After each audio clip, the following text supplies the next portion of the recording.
What's going on? We have not spoken in a while. I've had a couple of projects over the course of the last couple of months that have kept me extremely busy and unable to work on YouTube videos. One of the projects that I've been working on is casting in bronze these pieces.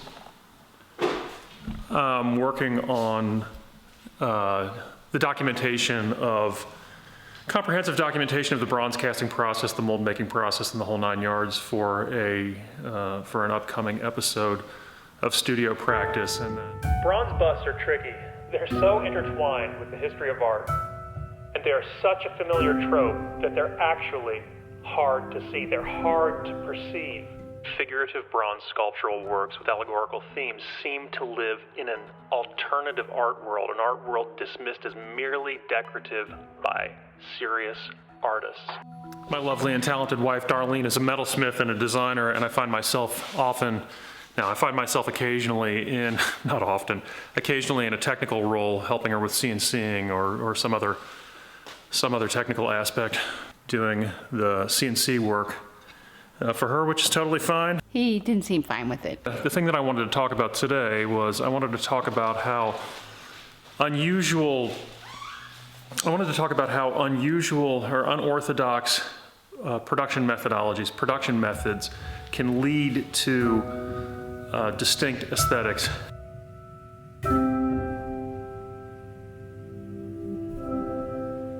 There's something that I'm struggling to get to, and it's the idea of analogical reasoning. The process of using analogy as a primary way of understanding an object. In simple English, analogical reasoning uses the similarities between two systems to suggest that further similarity exists. It's the similarity between these two different type of objects, and more importantly, using the thinking behind one to drive the other. Using analogy to let the thinking behind this three-dimensional object drive the thinking behind the painting. Now, it's absolutely true that there's no one way to skin a cat. They skin cats all the time. Wow, wow. I work with graduate students all day, every day. Kitty. Come here. And one of the things that strikes me as really odd is how direct the beginning graduate student's work process is. So rather than using a form of analogical thinking, of using one thing to understand the other, in most instances, the beginning graduate student works directly upon the thing that they are attempting to articulate. Shut up.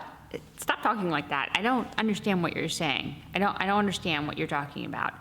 Let me ask you a question. So what you're saying is what? That the student is having a dialogue with each individual piece and the pieces aren't talking to each other? No. I mean, one really simple way of talking about it is just basic laziness, basic human laziness.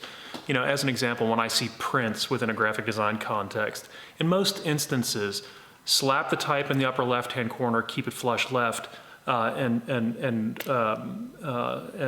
center an image that comes off of your cell phone. Now, how the fuck is that going to be something that's moving? What I'm really talking about is you know, there's a lot of fancy language, but you know, if you're not lazy and you make an object with the express purposes of pushing that through a different process, it infuses, it communicates a kind of power in the final process. So really what I'm talking about is I'm talking about both an intellectual laziness as well as a kind of making laziness. Are you saying that the student is making one piece, but they're not taking that one piece to inform the next piece, though? That's part of it. That's part of it. But I'm really talking about, what I'm really talking about is a kind of directness of process that's counterproductive to the object. That you can see that.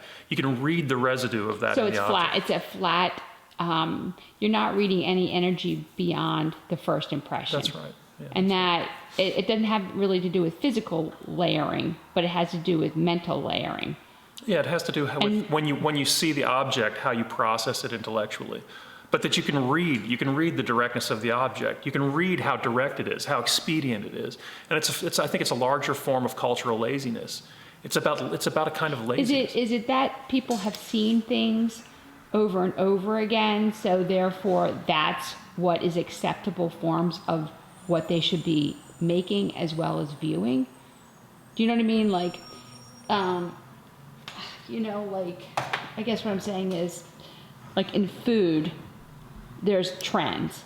Are you talking about people following trends and then it feeling good for when they first do it because it's on trend? No, I'm talking about craft, and I'm talking about mastery, and I'm talking about craft, and I'm talking about, again, I mean, the best way to describe it is expedience. I mean, we see it over and over. You see it, I see it over and over with beginning artists and beginning designers. Yeah. And not even just beginning artists and beginning designers, but to my mind, the kind of directness that you see that's really powerful is the result of attaining a kind of mastery and fluidity. So I'm not saying that you can't make direct work, but I'm saying that most of the impulse behind making very direct work stems from a kind of laziness, stems from the lack of willingness to do what's necessary to infuse to. How about is it refining? Is refining something? Is refining what you're talking about? Because I know when I'm teaching something, and I'm teaching stone setting, they just want to be done. They want the final piece to be finished, and they're not willing to go and set a stone like I am for 2 hours. And that comes with a kind of settling. Like, I'm going to settle here, and I'm going to work until it's right. Yeah, they won't chase the beast back to its lair, which is that shit is scary. And not only is that shit scary, but that shit is difficult, right? They won't chase the beast back to its lair. Are they afraid they're going to mess up? Like they're going to make a mistake, and then it will be blown? No. Again, I think that's exactly what it is. And I think that gratification? Instant gratification, and that they don't realize what is required in order to have an object, not a subject, not me or you, but to have objectified thought be powerful. They don't realize that not every gesture that flows from the neophyte, from the beginner's hand, is brilliant. I think that there's this idea that if I again. I mean, the simplest way to describe it is a kind of form of cultural laziness that pervades our culture, and that most individuals aren't willing to chase the beast back to its lair, aren't willing to go through what's necessary to infuse the object with the kind of power that the viewer can think through the object. And that I also think that it stems from a form of narcissism, that every gesture, that every beginner's gesture should be sufficient to transport the... How about artist? Maybe not beginner, but if they believe they're an artist, then they believe that their thoughts or have value, have that because it's coming out of them.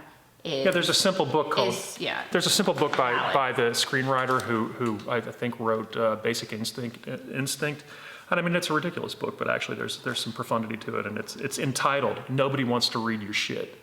And it's about the rewriting process, and it's about the dedication to craft. And the fact is that in most pieces of artwork and most pieces of design work, you have to work really hard to make people, to have that object be transportative so that people can care about that object. And most people are not, so the analogical thinking is one way of achieving that.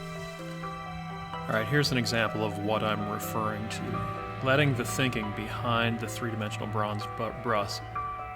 Letting the thinking behind the three-dimensional bronze bust drive both the imagery and thinking behind the oil painting, but with the ultimate destination, in fact, being a print. So here we can trace both a formal and aesthetic line, but more importantly, a kind of thinking characteristic from that original object through to the print that we see here on the table.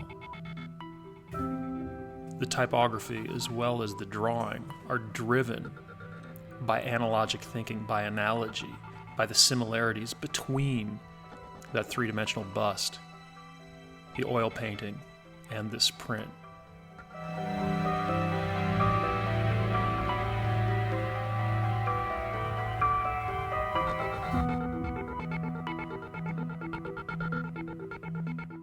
And finally, we see the drawing process taking this even one step further and modulating this theme into yet another print.